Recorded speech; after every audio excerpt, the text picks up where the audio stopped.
नमस्कार, प्रणाम। मैं हूँ रीना शर्मा। मैं आप सभी के लिए एक मुड़न गीत लेकर आई हूँ।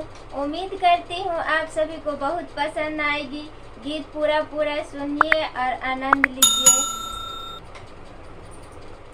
लंबी लंबी बाल बबुआ के गर्दन पर लोटे, लंबी लंबी बाल बबुआ के गर्दन पर लोटे। दादाजी मेरे मुड़न करा दो, दादाजी मेरे मुड़न करा दो, मुड़न करा दो, लंडा नचा दो, मुड़न करा दो, लंडा नचा दो।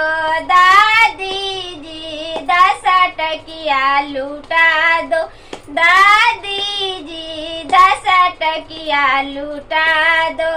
लंबी लंबी बाल बबुआ के गर्दन पर लोटे, लंबी लंबी बाल बबुआ के गर्दन पर लोटे। फूफा जी मेरो मुड़न करा दो, फूफा जी मेरो मुड़न करा दो, मुड़न करा दो, बेंजू बजा दो, मुड़न करा दो, बेंजू बजा दो। फुआ जी जरा ठुमका लगा दो, फुआ जी जरा ठुमका लगा दो।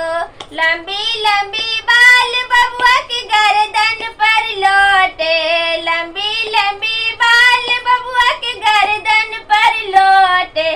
पापा जी मेरो मुड़न करा दो, पापा जी मेरो मुड़न करा दो, मुड़न करा दो, डीजे बजा दो, मुड़न करा दो, डीजे बजा दो।